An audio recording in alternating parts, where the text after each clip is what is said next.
안녕하세요. 탑텐스입니다. 오늘은 너무 많이 챙겨서 지들 재산이 얼마인지도 정확히 몰랐을 세기의 범죄자들과 그들의 재산 규모에 대해 알아보겠습니다. 출발합니다. 첫째, 버나드 메이도프, 소유 자산 8억 2,600만 달러, 우리 돈 9,300억 원. 짧게 버니로 불린 버나드 메이도프는 미국의 전문 금융업자였다. 처음에는 아버지를 따라 주식 브로커를 했으나 실패한다.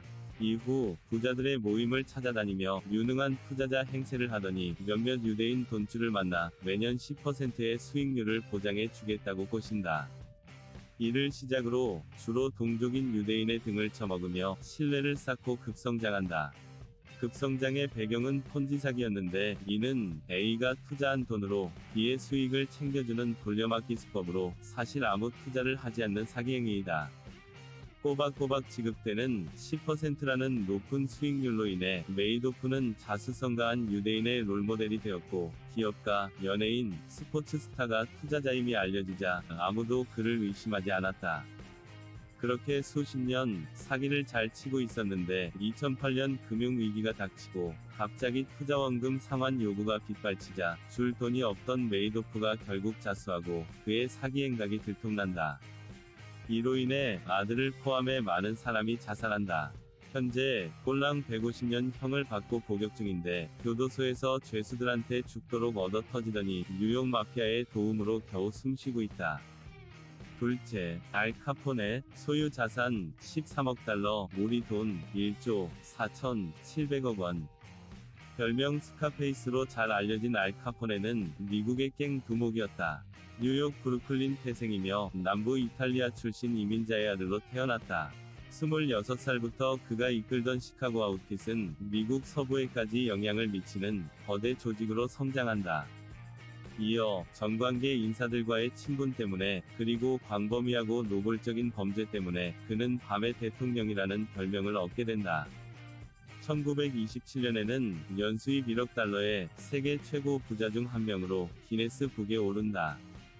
다른 조직의 보스와 달리 미디어에 대한 의도적 노출이 많았기 때문에 아인슈타인, 포드와 함께 당시 시카고의 철없는 젊은이들이 가장 존경하는 인물에 꼽히기도 한다. 1920년대 미국의 금주법 시기 미국과 캐나다를 넘나드는 밀주 제조와 판매로 특히 많은 돈을 벌었다. 1931년 미국 재무부에 의해 탈세 혐의로 기소되어 1932년 샌프란시스코의 엘커트레즈 섬에 유폐되었다. 1939년 석방된 뒤에는 마이애미에서 조용히 지냈다. 1932년 매독에 걸렸는데 이 무렵 매독은 불치병이었기 때문에 오랫동안 투병하다가 1947년 뇌출혈과 폐렴으로 사망했다. 혹시 아직 좋아요, 구독, 그리고 알림 설정 안 하신 분은 지금 바로 눌러서 저에게 추진력을 주세요. 계속 갑니다. 셋째, 글리셀다 블랑코, 소유 자산 20억 달러, 우리 돈 2조 2,700억 원. 라 마르디나, 블랙 위도우, 코카인의 데모, 나르코스의 여왕 등 다양한 별명을 가진 글리셀다 블랑코는 미국 마이애미에서 활동한 콜롬비아 출신의 마약 조직 두목이었다. 1970, 80년대 콜롬비아의 메데인 카르텔과 손잡고 미국 마이애미에서 마약 밀매로 악명을 떨쳤다. 감자에서 속옷, 신체의 일부에까지 신선한 방법으로 마약을 운반했으며 거래처를 유지하는 데 방해가 되는 대상을 거리낌 없이 살해한 것으로 악명이 높아서 약 2,000명이 제거되었다고 한다. 경쟁 조직의 암살 시도와 경찰의 눈을 피해 미국 전역으로 숨어 다니다가 1985년 30명의 조직원과 함께 미국 마약 단속국에 잡힐 당시 그의 조직이 밀거래한 코카인 규모는 사상 최대 수준이었다. 이후 2004년 콜롬비아로 강제 추방당할 때까지 감옥 안에서도 조직을 이끌고 마약 사업을 계속한 것으로 알려졌다. 자신의 측근까지 쉽게 죽일 만큼 냉혹했던 블랑코는 의심과 공포를 이용해 조직을 지배했다. 조직을 넓히기 위해 오토바이를 이용해서 한 명은 운전, 한 명은 총을 쏘는 방식으로 많은 적을 죽였는데 아이러니하게도 2012년 자신이 그 방식으로 살해당한다. 고향으로 돌아가 자상한 할머니처럼 사는 척했지만 살해당하거나 실종된 3명의 남편, 그리고 상대 조직에 의해 살해당한 세 아들처럼 그녀도 비명 행사한다. 넷째, 알렌 스탠포드, 소유 자산 20억 달러, 몰이 돈 2조 2,700억 원. 본명이 로버트 알렌 스탠포드인데 특이하게 중간 이름 알렌으로 더 유명한 알렌 스탠포드는 미국 스탠포드 금융그룹 회장이었다. 그는 1974년 대학에서 금융학을 전공하고 1980년대에 부친과 함께 부동산 회사를 만들어 휴지 조각이 된 부동산을 구입하여 2년 후 비싸게 되파는 방식으로 억만장자가 되었다. 1980년대 초에는 텍사스산 원유에 투자해서 한몫 잡았다. 1993년 부친이 은퇴하고 500명이 근무하는 부동산 회사를 단독으로 운영한다. 2009년 FBI는 앨런 스탠포드를 80억 달러 규모의 폰지 사기 혐의로 체포한다. 스탠포드는 시장 평균보다 금리를 더 쳐주는 방식으로 투자자를 모았지만 지급된 이자는 사실 투자자 자신의 돈 중 일부였다. 미 증권거래위원회가 스탠포드를 기소하기 직전까지 그가 유치한 예금자 자산은 85억 달러, 한화 9조 4천억 원이었으며 투자자는 130여 개국 5만여 명에 달했다. 법원은 스탠포드에 대해 아주 죄질이 나쁜 사기라며 징역 110년형을 선고했다. 이날 증인으로 참석한 한 피해자는 스탠포드는 서민들을 속여왔다며 투자자들 대부분은 은퇴한 교사나 퇴역군인 공장 노동자들이었다고 말했다. 다섯째, 쿤사, 소유 자산 50억 달러, 몰이 돈 5조 6,500억 원. 아편의 왕으로 불린 쿤사는 미얀마에 군벌이면서 동남아시아의 마약왕이었다. 모택동에 패배한 장개석 국민혁명군 잔당이었던 아버지와 엄마의 고향 미얀마로 도망간 쿤사는 엄마의 친척인 샨족의 영토에서 국민당 장교에게 군사교육을 받고 장교가 된다. 이후 샨족의 아편과 전쟁 중이던 주변 국가의 무기를 교환하며 군벌이 된 그는 미얀마 정부군을 꼬드겨 자신의 세력으로 만든다. 샨족의 독립지원을 핑계로 골든 트라이앵글 지대에서 아편과 헤로인을 대량 생산한다. 이 마약은 베트남 전쟁으로 동남아에 들어온 미국인들을 통해 본토에 폭발적으로 유입된다. 이 문제를 심각하게 여기던 미국은 그를 제거하도록 태국을 압박한다. 내부 분열과 미얀마와의 마찰로 타격을 입은 상황인데 주변 지역에서도 경쟁적으로 마약을 재배하면서 위기에 빠지게 된 쿤사는 안전보장을 조건으로 군 해체와 함께 1996년 미얀마 정부에 항복한다. 그는 미얀마에서 여러 사업을 하고 정부의 감시와 보호를 받으며 막대한 재력을 이용해 편하게 살다 2007년 암으로 죽는다. 그의 자식들이 재산을 물려받아 미얀마에서 잘 먹고 잘 살고 있다. 여섯째, 빅토르 구트, 소유 자산 60억 달러, 몰이 돈 5조 8천억 원. 죽음의 상인이라는 별명을 만들어낸 빅토르 구트는 러시아의 무기거래상이었다. 소련 공군으로 정보장교 출신의 부트는 아프리카의 앙골라에서 근무하며 무기밀매와 석유 이권에 개입하면서 검은 돈의 맛을 들인다. 항공기에 대한 해박한 지식, 뛰어난 다국어 능력을 밑천 삼아 마침 소련이 붕괴하자 이때다 싶어 무주공산 주인 없는 무기를 아프리카에 냅다 판다. 스케일이 남다른데 여러 국가에 본인의 비행기를 주차해두고 필요할 때면 그가 직접 배달을 뛰었다. 무기 밀매를 위해 서아프리카, 리베리아, 오사마 빈 라덴 등 유엔이 무기 판매를 금지한 수많은 국가 그리고 반군들과 인연을 맺은 그의 긴 꼬리는 각국의 정보망을 자극한다. 2008년 3월 콜롬비아 반군 단체와 무기 거래를 위해 타이로 들어갔다가 미국 마약 단속국의 함정에 걸려 결국 체포된다. 무기 밀거래에 뛰어든 지 20년 만이었다. 여러 나라가 그를 넘겨달라고 요청했지만 2010년 8월 가장 힘센 미국으로 넘겨진다. 일곱째, 리오나 헬름슬리, 소유 자산 80억 달러, 몰이 돈 9조 4,500억 원. 의미가 불분명한 별명 퀸 오브 민이라고 불린 리오나 헬름슬리는 미국의 사업가였다.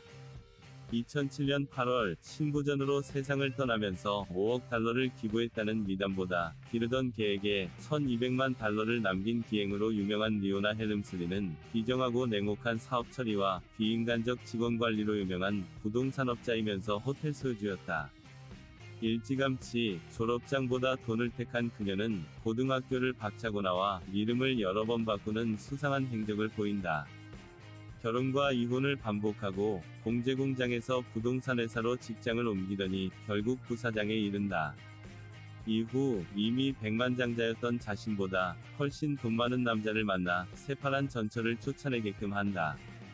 이때부터 헬름슬리는 뉴욕의 여러 아파트 단지를 관리, 임대, 매매하며 뉴욕시의 부동산 여왕이 된다. 다른 주의 호텔과 부동산에도 손을 댄다. 1989년 초 그녀의 회사가 관리하는 호텔이 23개에 이르렀다. 젊은 시절부터 협박, 강매, 탈세, 문서위조, 사기, 세금 부정환급 등 다양한 송사를 달고 다니던 그녀는 1989년 재판을 통해 16년형을 선고받았지만 비싼 변호사 덕에 꼴랑 19개월로 감형되고 요양을 하라는 건지 2개월 가택연금된다. 재판 기간 중 증인으로 출석한 가사도우미의 발언에 의하면 헬름슬리는 이렇게 말했다고 한다.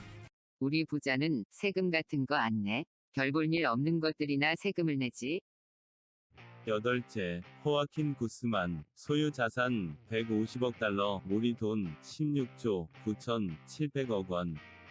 짧게 엘 차포로 불린 호아킨 구스만은 멕시코의 마약 밀매 조직 보스였다. 15살에 무능하고 폭력적인 아버지를 떠나서 삼촌을 통해 마약 조직에 가입한 구스만은 상대 마약갱을 잔인하고 무자비하게 죽인 것 때문에 악명과 신임을 동시에 얻었다. 꼬투리를 잡아 같은 카르텔의 조직원들까지 제거하며 구역을 넓혀가더니 20대 중반이었던 1980년대 초 멕시코 과달라하라 카르텔 조직의 간부가 된다. 그리고 1980년대 중반 콜롬비아의 카르텔과 협상을 통해 멕시코를 경유하는 새로운 밀수 루트를 개척한다. 멕시코와 미국 국경의 지하터널을 파서 한 번에 엄청난 양의 마약을 빠르고 정확하게 밀수하여 조직의 규모를 크게 키운다. 1993년 고향에서 청부살해 혐의로 체포되었다가 탈옥, 2014년 두 번째 체포 후 탈옥, 그리고 2016년 다시 체포되어 재판 중이다. 세 번째 체포는 자신의 업적을 영화로 만들고 싶어서 영화 제작자와 연락을 취하다가 꼬리가 잡혔다. 아홉째, 아마도 카리오 푸엔테스, 소유 자산 250억 달러, 우리 돈 28조 2,600억 원. 하늘의 제왕이라고 불린 아마도 카리오 푸엔테스는 멕시코의 마약상이었다. 멕시코의 마약 조직 후아레즈 카르텔의 보스이며 아마도라고 짧게 불린 푸엔테스는 미국까지 마약 배달을 위해 22대나 되는 제트기를 구입하면서 하늘의 제왕이라는 별명을 얻는다. 다른 마약꾼들처럼 착하지 못한 삼촌의 손에 이끌려 마약팔이 소년이 된 그는 조직의 큰형님을 죽이고 지가 보스가 되기까지, 그리고 그 후에도 호아킨 구스만이나 파블로 에스코바르처럼 설레발 치지 않으면서도 얌전히 마약의 세계화에 큰 기여를 한다. 직접 마약을 제조하지 않고 콜롬비아와 미국 사이에서 중개무역을 하여 상당한 돈을 모았다.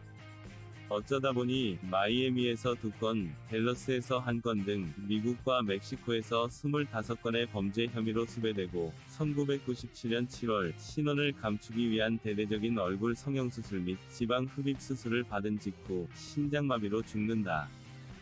열째, 파블로 에스코바르, 소유 자산 590억 달러, 우리 돈 66조 7,100억 원. 코카인의 왕이라고 불린 파블로 에스코바르는 콜롬비아의 마약왕이었다. 콜롬비아 최대 마약 밀매 조직인 메데인 카르텔을 창설하고 마약왕으로 전 세계의 악명을 떨쳤다. 세계 최대의 마약 소비국인 미국을 비롯한 전 세계의 코카인을 밀매하여 세계 최고의 백만장자 중 한 명이 되었다. 에스코바르의 명령에 의해 5,000명 이상이 살해된 것으로 알려져 있기 때문에 콜롬비아와 미국에서는 역사상 가장 강력하며 비정한 마약왕의 한 사람으로 부른다. 전 세계 마약의 70%를 유통시킨 인물이다.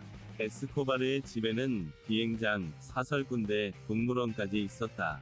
파로코 도피하다가 미군과 콜롬비아군에게 걸려 송탄 3발을 맞고 죽는다. 파블로 에스코바르의 막장 전설은 몇 줄로 부족하기 때문에 자세한 내용은 별도로 찾아보는 편이 흥미진진하다.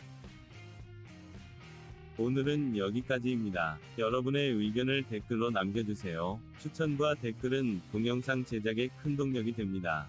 다음 동영상을 기대하세요. 감사합니다.